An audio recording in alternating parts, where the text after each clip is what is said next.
మనం ఒకటి కుట్టినాం కదా ఇంకోటి కుట్టడం ఎలాగా, కొత్తగా చూసే వాళ్ళకు ఒకటి ఒక రకం వస్తుంది ఒకటి ఒక రకం వస్తుందని అర్థం కాదు. చూడండి, ఇది సీదా పెట్టినాం కదా, దానిపైన ఇది సీదా పెట్టాలి. ఇలాగా సీదా పెట్టేసి ఖర్చు కొంచెం నేను ఇట్లా చెప్తున్నా కదా, ఇలా కొంచెం ఎక్కువ వదిలిపెట్టాలన్నట్టు.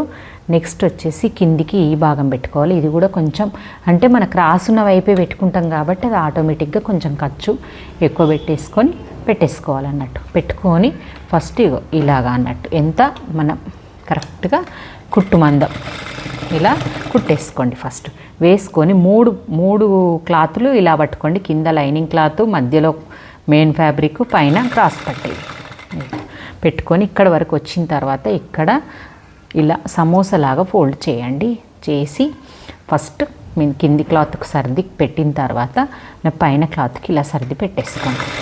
మనం పట్టుకునేటప్పుడే కరెక్ట్గా పట్టుకుంటే మనకు క్లాత్ అనేది మిస్ కాదు. చాలామందికి క్లాత్ కూడా మిస్ అవుతుంటుంది. మిస్ కావడం వల్ల ఎగుడు దిగుడు వచ్చేసి ఎక్కువ తక్కువ వచ్చేస్తే మన క్రాస్ పట్టి కూడా ఫినిషింగ్ కుదరదు అన్నట్టు. ఇలా వచ్చిన తర్వాత ఎక్కడికి అయిందో అక్కడికి అన్నట్టు ఇలా చూపిస్తాను చూడండి. ఇలా క్రాస్ పట్టి రెడీ అయిపోయిన తర్వాత మనం మెయిన్ క్లాత్ కంటే క్లాత్ ఎక్కువైపోతుంది కదా, ఇలా కట్ చేసేయండి.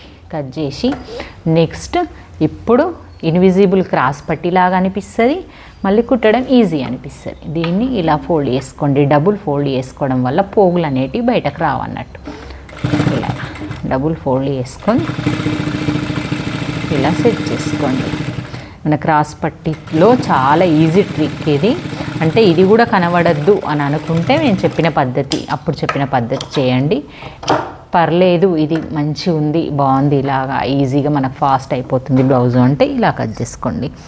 చాలామందికి నచ్చినట్టయితే మరి లైక్ చేయండి, షేర్ చేయండి, కామెంట్ చేయండి. ఓకే, మన ఛానల్ కొత్తగా చూసేవాళ్ళు సబ్స్క్రైబ్ చేసుకోండి.